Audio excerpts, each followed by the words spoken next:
So I'm Alexei Perry Cox, and I am the author of Revolution, Re-Evolution with the tremendous Gap Riot Press. And I was going to dress up tonight. I really thought, to celebrate the launch of these works and to be in the company of Ellen Chang-Richardson, that I like getting dressed up, but some, original vintage Cuban threads were gifted to me yesterday, and I figured, like, well, that's pretty appropriate given that the heart of the chapbook is really in Cuba. So I am wearing these threads, and that's why. Thank you.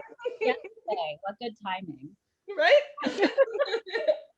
Hi, everyone. I'm Ellen Chang-Richardson, and I am the author of Snap Pop Performance, this shiny little lady right here. It's a series of ekphrasis, so poetry about art. And so I've dug out my old gallery gear, and I am here with my diamonds and my low V-neck and my gallery glasses, because you gotta represent. I think. You really do, and you really, really do it well. So, What are you? cheers. I'm very thrilled to be I'm here so with you, so Alexi, and with Gap Riot. This is absolutely amazing. yeah, Yeah. yeah, agreed. My heart is very, very full. Mhm. And so are our glasses, which won't be the case by the end. But okay, so let's get to it. I love, I love your work. I love this work. I was so honored to get to treat it with some tenderness and to have it arrive to me in all of its beauty, and to also think about all the different places where it's living, and where it's all the actual art and everything that's in this work. And you open up, both the canvas of the page to its infinite possibilities, as well as actively push and pull the limits of these moves. By stressing certain parts of the space, you eliminate other parts. By pushing things forward and tying things to alignment in this work, you show the proximity and relationality of bringing together the visual and the performance elements at work and play. So your structures uh, very delightfully surprised me so much. So I'm curious, is part of your process in surprising yourself, testing how you'll include these different disciplines and actions, the ekphrasis, the performance, the various things that you're treating in relation to each other?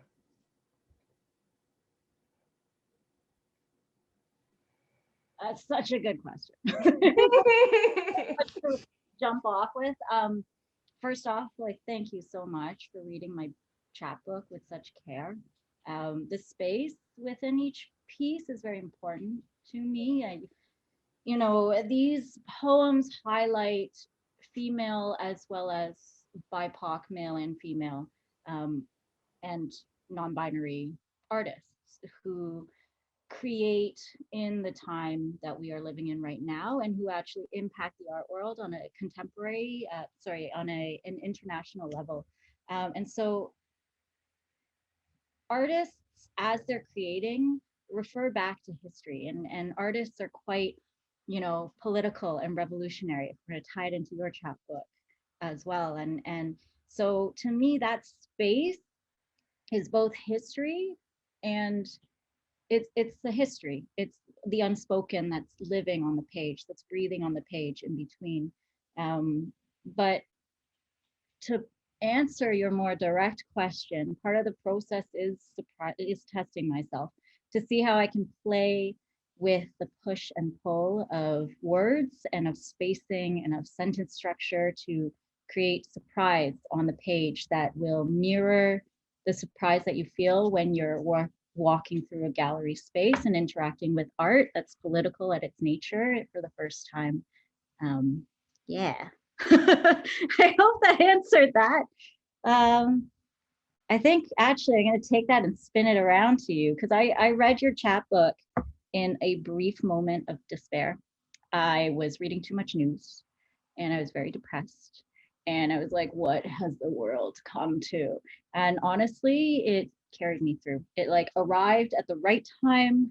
I read it front to back, then I flipped it, read it back to front, and there's a glimmer of hope that runs its and weaves its way underneath your words. And for that, I do thank you. But I think also that the phrases you've chosen to open each poem in Revolution, the phrases that are taken from murals found in the streets of Havana, it's like, it's a city and a country that's so full of history, that's so full of political strife as well. But then on top of that, it's so full of music and life and color and wonder. And can you tell us what you hope for the future now that you've kind of minutely reflected on the past in this chat?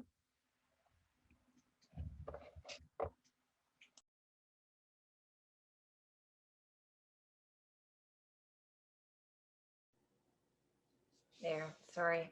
I didn't realize I was muted. I was listening so deeply to what you were saying.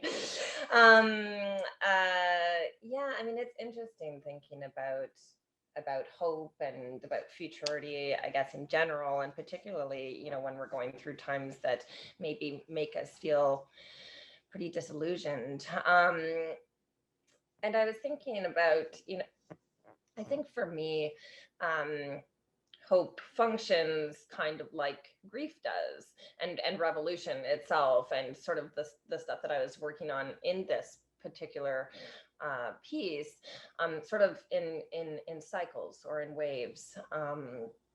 It's never explicit for me, and it certainly is never linear. Like I can never see hope on the horizon in a very tangible way, even when I most need it, And so I think the past and any reflections on it, what that does is sort of move you to new inquiries and new ideas, but it's more like this sort of fluid exchange of energies between and across these sort of entities of being, and sort of operating both in failed places and hopeful ones.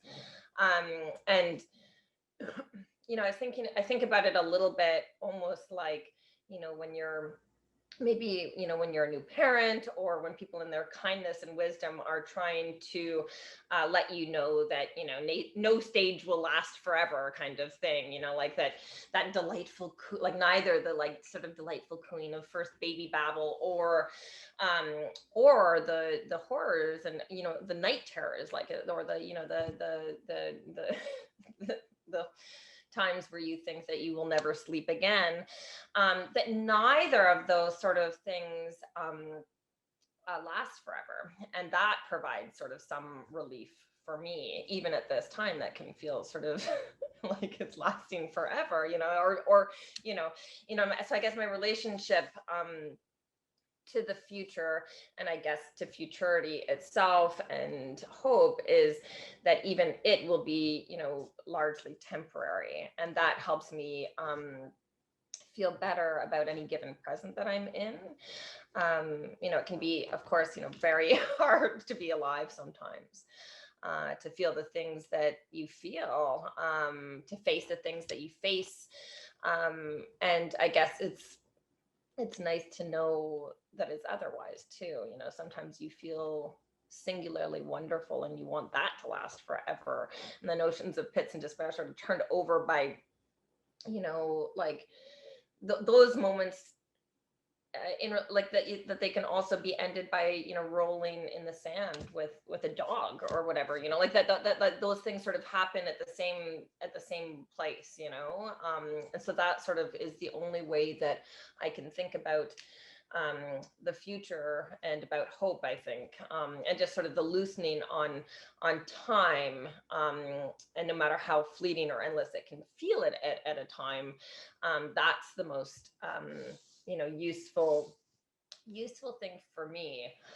But I will say that you know, you're bringing up some of the, you know, the music and the beauty and stuff like that is pretty important too, and having some of those moments where actually, you know, you're provided with that is something, you know, that I think is it, you know, in work like Ekphrasis, and in your work like in Snap Pop Performance, thinking about you know, these like beautiful paradoxes and that you may or may not have actual witness to, but that you can find, that you can seek, that you can sort of have even just in the gallery of your mind as you read a poem, whether or not you've seen them, and your work is extraordinary. And I guess, yeah, like for me, I'm always so curious about that as a form, because it's one that I just love. Like I truly adore it. And I think, you know, if like I think about like, I mean, you're talking sort of about these political, like the sort of nature of the artworks themselves, but also just sort of thinking about this, you know, if Ekphrasis was originally used to describe an absent work of art to one who has no access to that work, how does the coexistence of word and image, you know, with Isa, his, hey, can you let me know how to say Isa's name correctly? She pronounces it Isaha. Isaha, sorry. Illustrations in your work change our approach to Ekphrasis, you know, because that work is extraordinary within the chapbook as well. So are we trying to sort of understand the gaps between language and visual image, or trying to grasp some essence of works that aren't presented here, as suggested like in the notes at the end of the book, you know, like the works that we know that these are on, that we can access, you know, not in galleries these days, but or whatever. I'm like crossing my fingers that, well, the National Gallery just reopened, so I'm Right. so stoked It's to get. true. It's true. Yeah, they have appointments. They have appointments here now where, yeah, you can get it. Yeah. Yeah. I think access is actually like, I'm so glad you brought up access, because Yeah. that's kind of, you know, for a lot of people, and I was talking to my cousin about this, who she's the artistic director of Design TO, and we were talking about it at the beginning of the pandemic, like how do you make institutional spaces more accessible to people who don't feel comfortable walking into the white cube space of a gallery, right? And it's for me, the written word won't make it accessible for everyone, but it might be easier for someone to pick up a book than it is to walk through the doors of the National Gallery of Canada. And you know, when I first set out to write these series, it was very important to me to upend the canon of contemporary art history. I worked in I studied art history when I was in university. I worked in the industry for 9 to 10 years, and throughout it all, the canon is predominantly white male, and that's just the canon of our entire history. Like there's no way around that. That's just how the world is, particularly where we currently live. We're still trying to figure that out. We're trying to dismantle it and reconcile and acknowledge the fact that we live on stolen land. But back to that access point. How do you disrupt the canon? How do you kind of make it known that there are others out there that are creating at the same time equal quality work, if not better? And so that's what I saw when I was working and studying, that my favorite artists were either white females or BIPOC individuals who, and I had my favorite male white artists too. Some are great. Mark Rothko still holds a deep place inside my heart. Like I'm not arguing against them, but at the same time, I think there's so much, like there are creators like you and I who deserve that space. And so I wanted to create a space on the page where the reader could interact with how I interacted with these works that really hit me in the gut. But I also wanted them to be aware of the history there of the agency. And so the notes are incredibly important. And hopefully the reaction is twofold, the interaction is twofold. Readers can read the work first and interact with it, and that's actually how Issa's illustrations came to be. I was searching for a way to make my chapbook a bit more, I don't know, poppy. Like, it's about installation and performance, but I wanted it to like jump off the page in a different way. And how do you describe art if there's no art in the book? And so I was trying to figure out, do I want to like go through the process of reaching out to every single artist that I've written about in this book and see if they'd be willing to donate a work to it, which may involve a whole lot of, I don't know. I'm thinking maybe in the long run for my final manuscript, hopefully. But for this one, I just wanted something. How many fingers can we cross? Some already know I'm writing about their work. So, that's a whole different story. But for this one, I was like, okay, I want something that's a little capsule, like a little teaser. And how can I make it different? And Issa and I actually grew up together. We went to school in Shanghai together, and we met when we were like 9, 10. And so, she started posting at the beginning of the pandemic illustrations on her Instagram. And I was like, she actually posted the cover, like a variation of the cover photograph. And I was like, oh, bodies. Yeah. So I reached out to her and I was like, how would you feel about illustrating a small chapbook? And she's like, I've never done that before. Sure. What am I supposed to do? I'm like, well, you don't have to necessarily interact with the artworks, but I'm going to send you a small manuscript of poems. And if you have any illustrations that you think might fit, then yay. And what she actually did was she read the poems and then interpreted them in her own way. So it becomes like a threefold conversation, which is really how you interact with art to begin with, and how you interact with, street side murals, how you interact and carry them throughout your entire life. And so through her reaction or interaction with these poems, she actually went off and did research on the artists and then discovered like tangential artists that were working alongside these artists that she then preferred. And I'm like, that's what I'm hoping for with this, is that readers can go in there, discover something, and then discover something new, exactly, and discover something more. And then if they don't connect with the artist that I'm writing about, great, that's fine. But if they connect with the message behind there and then they find something else and discover some other artist that's working that's just as awesome, yeah, I think that deserves their time. It's a balance and a discovery. And that's also how I kind of read your book, because it is a balance and it is a discovery. And we're going to talk about that second half, the re-evolution, which you want to talk about, like, I just like double chin myself, but form, girl, we'll get there. But to me, the ekphrasis is a balance between fact and interpretation. And I saw that in Revolution and Re-Evolution as well, is that there is factual undertones to all of the poems that you're writing. So I'm fascinated about that process, particularly in this piece, because it's a very conceptual piece, right? It's like a world unto itself. So like, what made you decide to contrast the factual, historical with the more intimate and personal of the second half? Oh man. I don't know. I think I'm not always aware of what I'm doing. I'm joking, but I mean, of course, I'm always really in my head, and I'm, like, you're sort of often overthinking the situations that feel very intimate, right? When you're like no matter like how and so I think that sort of is the way that is working, and that sort of balance that you're talking about is very integral to this work for sure.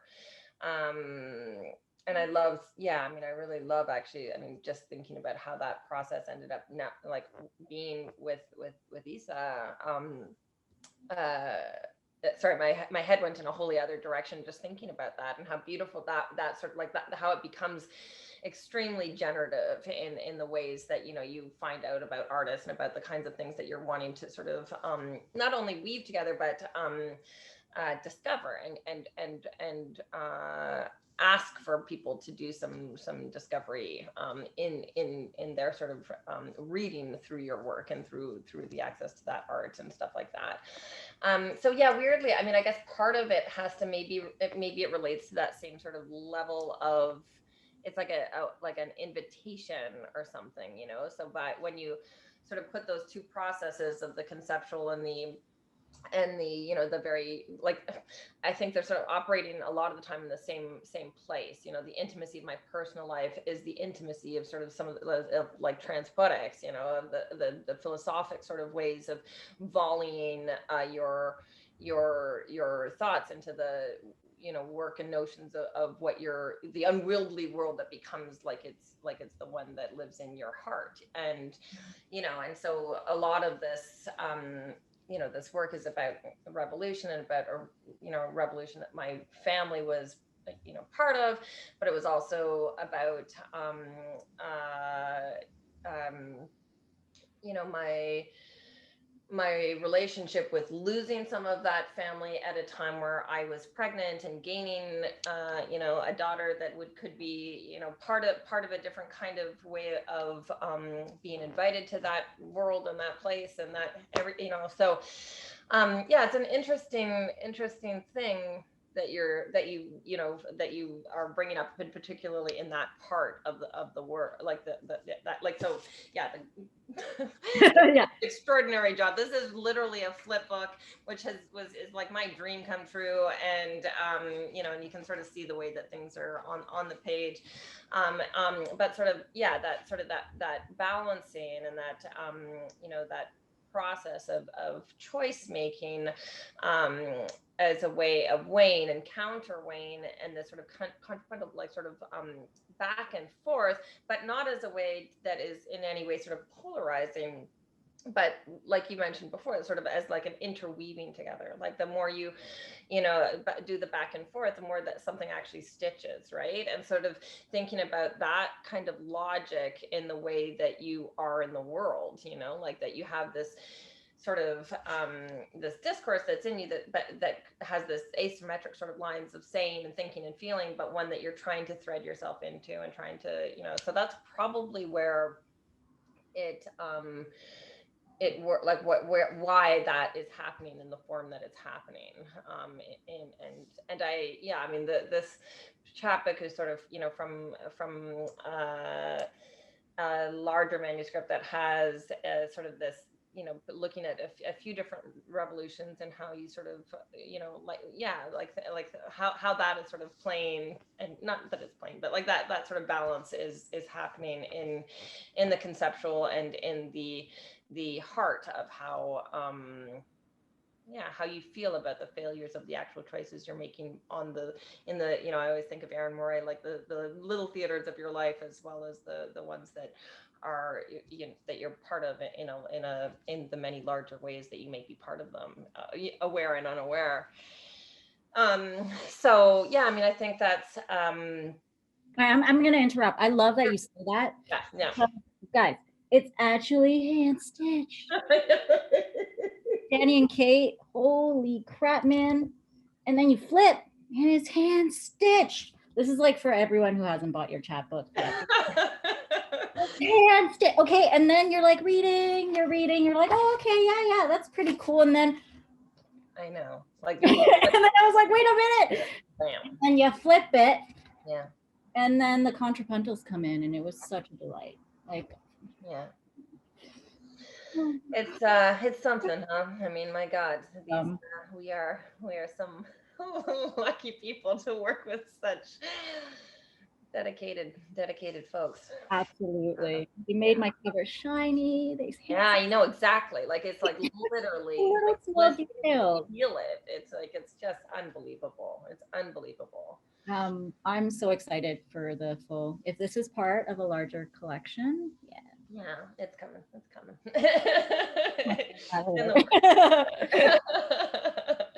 Okay, so my sort of next thing has to do probably a little bit with form and performativity and stuff like that too. And so when I was, reading your work, I like Emerson's notion that every moment instructs, and every object for wisdom is infused to every form.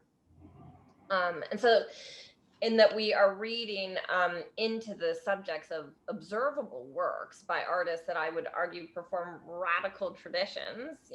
How do we think about the moment these poems as performance as well? Sort of the performativity on the page is spectacular. Like it is beautiful. I'm so like the things, how it's moving across, like it's gorgeous. So I'm curious if you want to speak to sort of some of the formal elements that you're doing, and if they relate to sort of if in the philosophical actions what's happening, the transformed world view, that is in motion here, and the idea of sort of taking emblema to the energetic and what's at stake, and taking these works into a motion that's of course it extends beyond the page, but also what's like what's at stake and what's in motion and what's happening, like that, like there's just like I really, you're gonna talk about that a lot better than I would ever know how to, because I have never, I don't, I want to also say, your work has inspired me to work with my sister, who's an extraordinary visual artist, and someone, we used to sort of make books and kids and stuff in the past,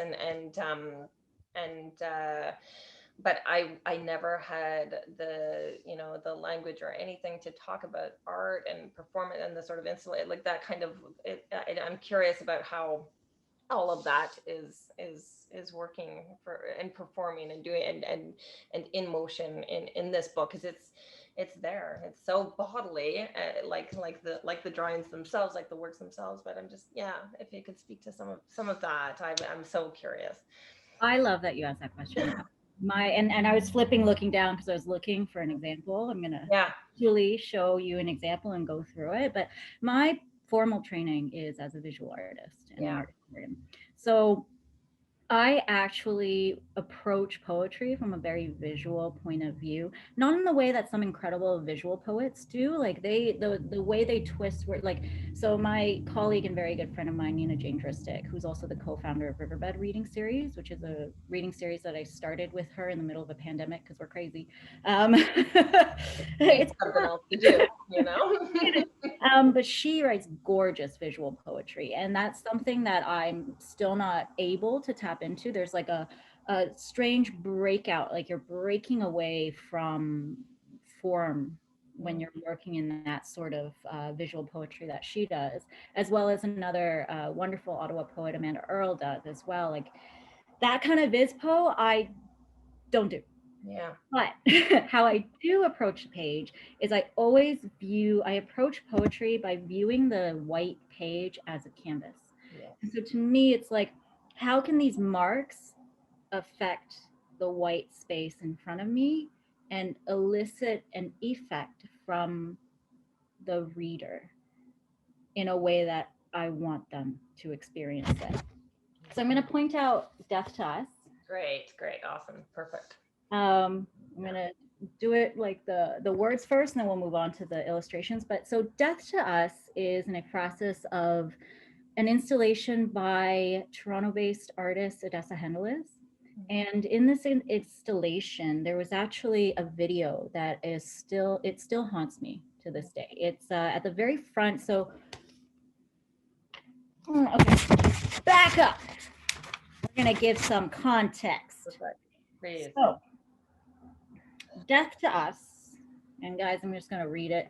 Yeah, read it. Those are things you can't, come on. Yeah. Across from a visceral viewer experience of Odessa Hendelis' immersive installation and exhibition, Death to Pigs, which exhibited in Toronto at Barbara Edwards Contemporary in 2017 to 2018. Then it traveled to the Kunsthalbine in Germany. and exhibited there. The title of the exhibition is a direct reference to the infamous Manson murders of 1969.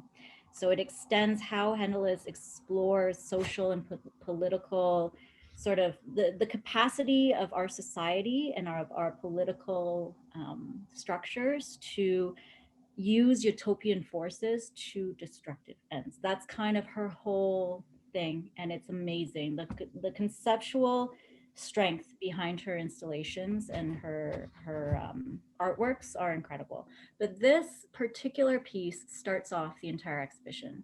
You walk in, there's a little box on the wall. It's a metal box that's a little bit like tinged greenish, bluish gray, like a prism lockbox.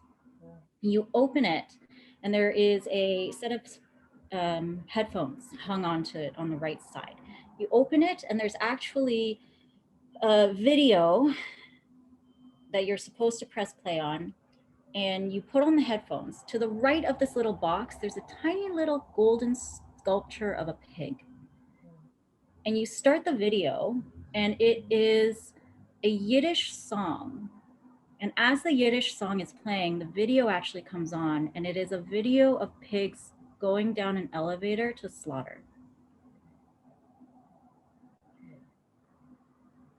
Reminds you of Auschwitz. Reminds you of Manson murders. Reminds you of your, temporary existence here. Reminds you of the food and agriculture industry. And I wanted to capture that drop on the page. But throughout it all, there's also like, they fight so hard in the video. Like they actually, and I probably should have mentioned a trigger warning. Kate, Danny, can we throw a trigger warning on this section of the, of the thing later? So they fight so hard against it. And that fight to me is like us, like humanity fights against evil forces. It happens, it repeats, happens all the time. But at the end of the day, there's still a revolution. There's still a pushback. There's still this like fight for hope. And so the last word, coalescent, is green shoots sprouting up through the soil. Yeah. And I wanted that visceral sort of like forcing the viewer down, but then bringing them back up. So that's the words on the page and how I use space and kind of push myself to translate the performance aspect of the works that I'm interacting with onto the page itself. Isa's illustration is fantastic. It, it has that like falling, I'm gonna throw that on the screen now, but it has that falling sort of like, I'm gonna drag you down too, but you can't grab me. Right. Even though I'm falling, I'm still going to reach upward. And so I think it's a beautiful balance. Like clearly she read the poem, did some research and drew something. Yeah. Wow. Yeah. I'm so glad though that you asked me about form, because it's really important when it comes to poetry, especially with sentences that are so sparse. Yeah. Well, it just brought me, sorry, just while you were speaking, that that particular piece, brings me to someone like Layli Long Soldier, and the making room and the like for grasses in the mouth for grasses, and how it is simultaneously this very devastating reality, but that there's being made room for it, and that sort of sprouting of life in various things. Like that fall can happen, but what happens? You can push back up, afterwards. Yeah, and that's okay. Where was I? That's what I love about your work too, because I'm in love. Like the first half of the poem, the first half of the chapbook is very, political based, very like revolutionary, statement based, and there is a slight meditation on the personal, but then when you flip it over to the contrapuntal, there, I'm in love with your mastery of the contrapuntal form. I've only ever written contrapuntal twice in my life, failed miserably both times. They're like not good. I ended up, it was so sparse, my writing, I ended up just like reducing it to one word per line because I'm like, I don't know how to do this properly, but you do it so gorgeously. Like you can read them three ways. So I can't get over that because you can read it. It actually reads contrapuntally. You can read it three ways, and the three-part ways of reading them feeds into the statement of how versed language creates and recreates. You know, you were, I feel like that kind of ties into your experience as a musician because you're an accomplished musical artist with a story touring history as one half of Handsome Furs, whose music, by the way, is still relevant. I was listening to it while I was writing up questions. So I'm actually curious, you know, going back to that quote from what I took from your words, which is verse language creates and recreates. I'm curious how rumination of verse influenced your writing, like your musical writing back then, and how it influences your writing, performing, and academic pursuits now that touring and music writing is no longer a huge part of your life. First of all, thank you. I'm glad you were listening to Handsome First. So relevant. Thank you. Actually, my partner came in and he was like, why does that sound familiar? I'm like, and he goes, were they, is that amazing? I'm like, yeah. Kind of you to say. And it's funny, like I think it like, you know, as obviously, you know, the many different things that we do in a life, you're sometimes you sort of scared to make the connections between the dots and the various actions of what you're doing and the sort of but I'm always like I think it's thrilling to try to too and to see what's informed, you know, which things that you're doing. And definitely, yeah, some of that those forms are, you know, I mean, yeah, like it's a big part of my life. I work on music, you know, nearly daily, you know, like in different ways, you know. So I guess it's probably like I guess the biggest thing about, you know, writing and writing music, writing for the page and writing, you know, for the stage, um, is you know what informs me the most, I think, is just like really like the thought of being listened to, you know, and not in a way, not in a way where you think that you should be being listened to, but like in the actual act of what listening kind of means, you know. And I think a lot about, you know, this, that, like, there's this great, you know, film with Deanne Brandt and Adrian Rich, and the sort of the listening for something. And there's a great, the Candace Hopkins, you know, sounding the margins, and just, I think probably the stuff, like the ways that I'm trying to do that on the page are thinking about just, yeah, like how we actually like in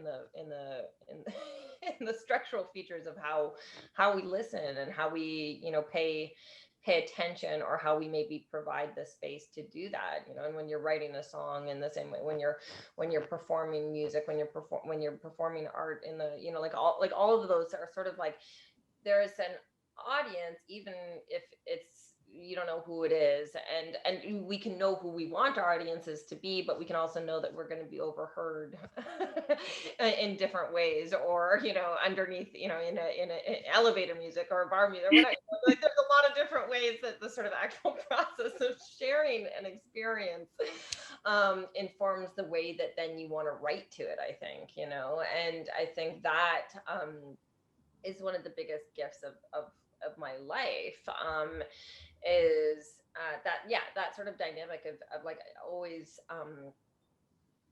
even at my loneliest moments, is not feeling alone, you know, like, and really like, and sort of that, like, and I think, you know, that's often maybe what as artists and writers and, you know, musicians, like all the sort of those kinds, like that particular kind of impulse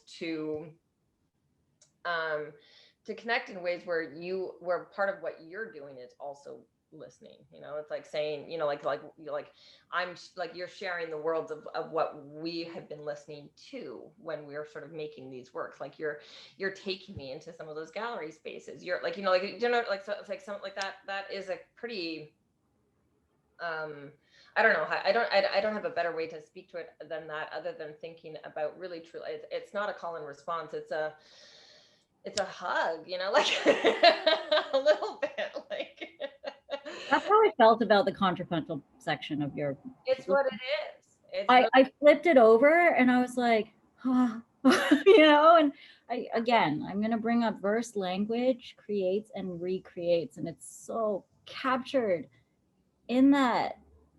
Yeah, hug is.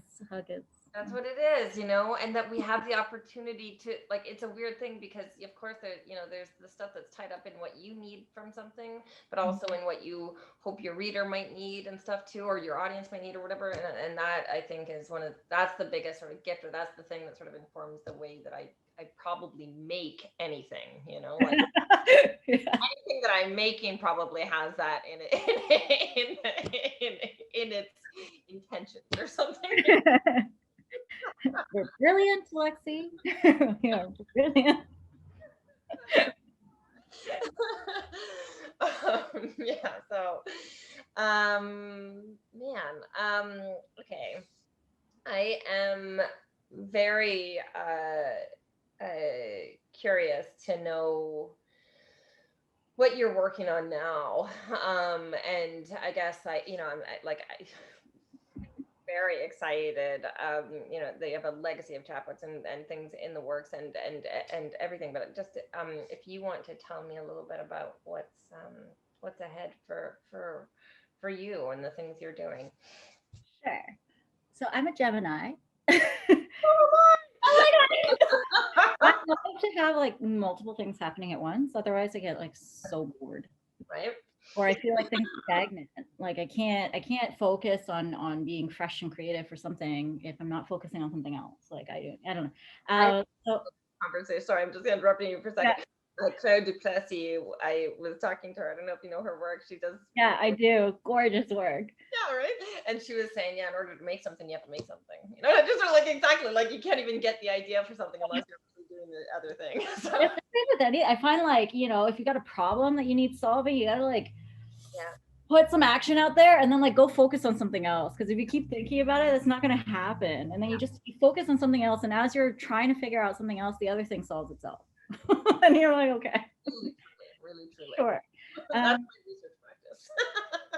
So in terms of what's going on for me, so just like Revolution, Re-Evolution, Snap Pop Performance is a bit of a teaser into a full-length manuscript that breaks down different components of contemporary art. So there's you know, there's performance, there is installation, but there's also photography and film, and a couple other things that I'm still trying to work out. The pandemic did throw a wrench into my steam for it, because a lot of my research has to take place in the National Gallery of Canada's library, because they have like one of the best collections in all of Canada of exhibition catalogs, which are not accessible anywhere else unless you want to buy them for $80 a pop.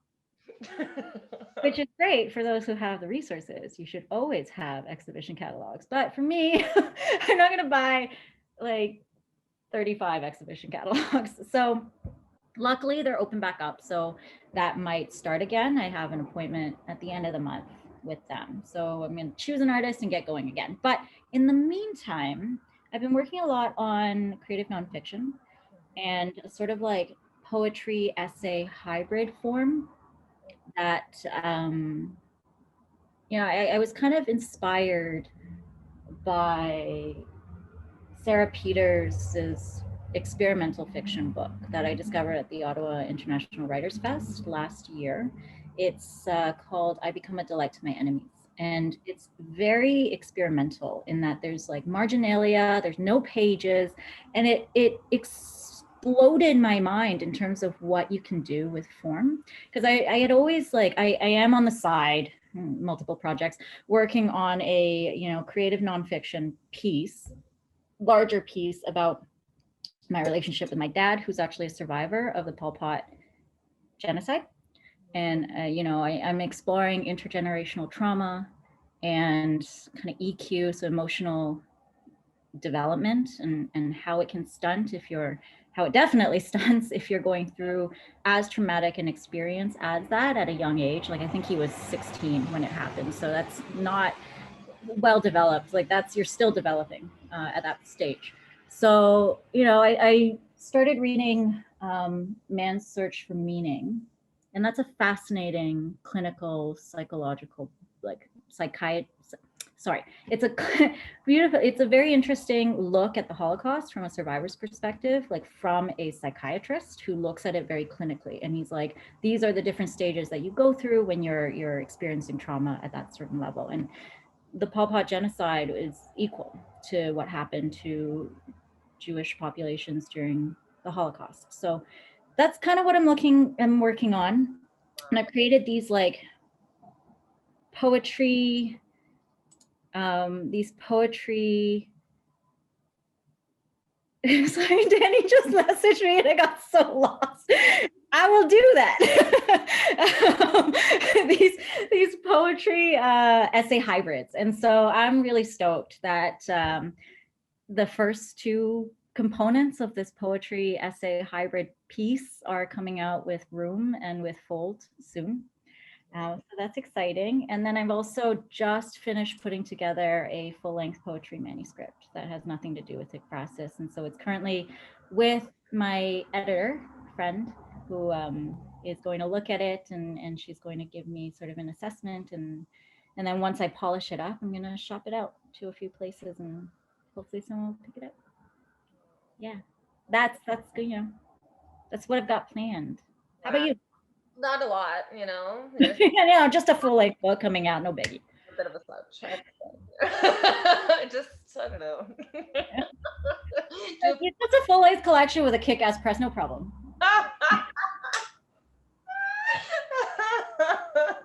Amazing. Nothing. It's nothing.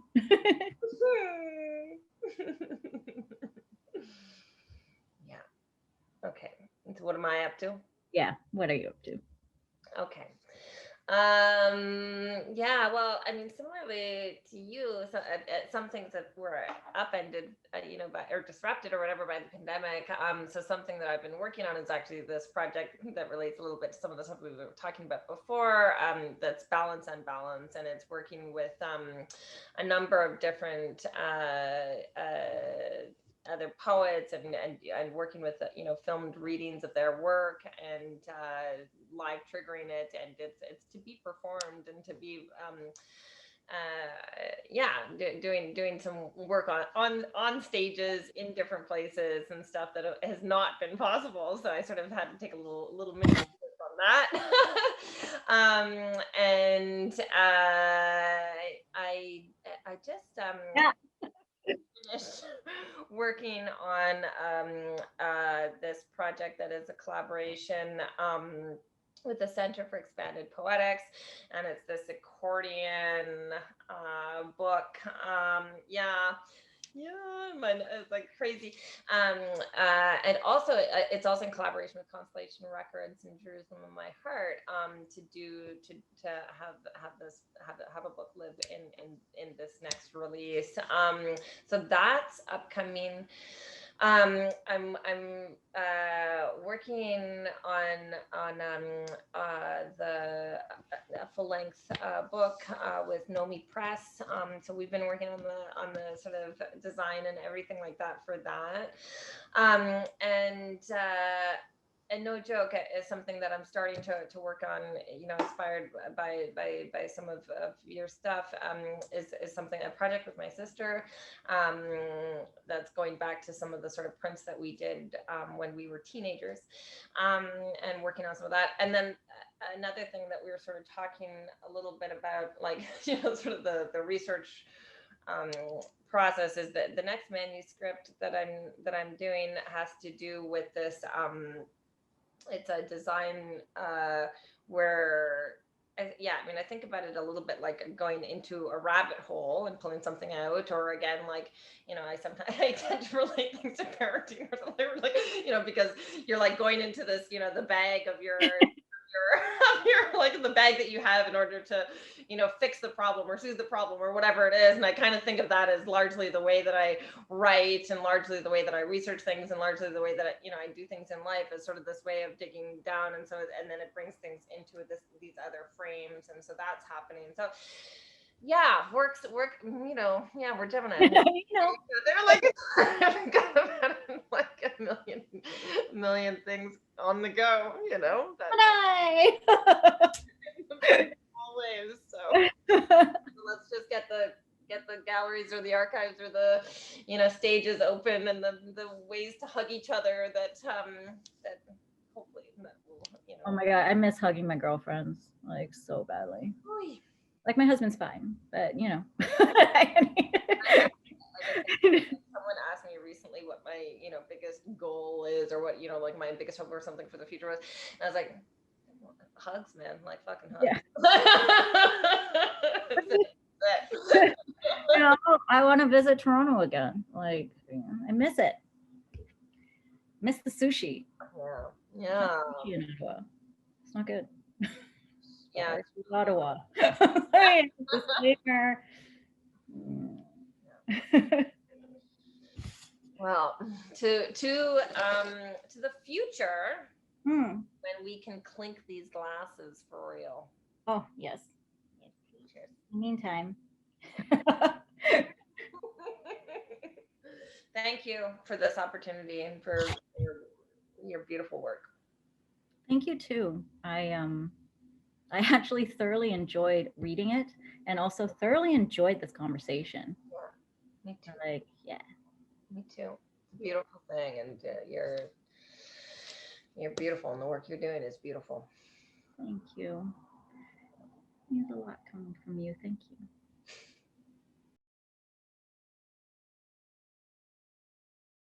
Alexei, can you read us a contrapuntal from your chap? I would be delighted. And I think I'll read the first one from this section.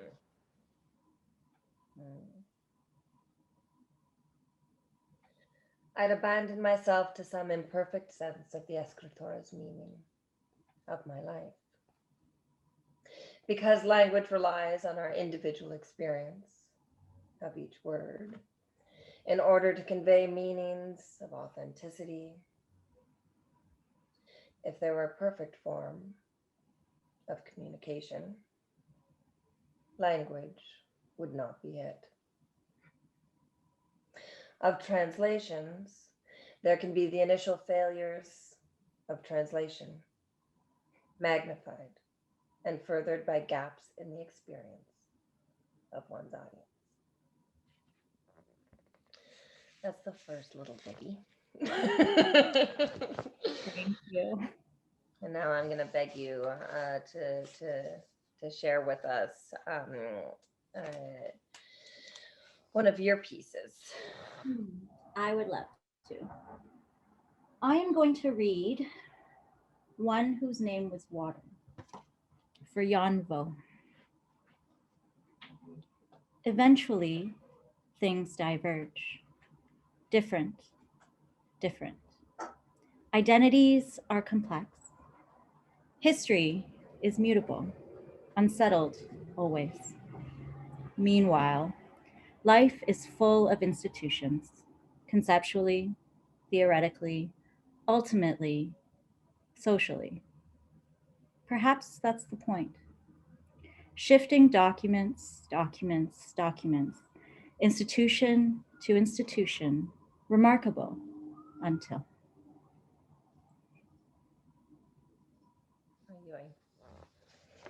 Can we read the rest? Sorry. you don't mind. I want more. I want to live it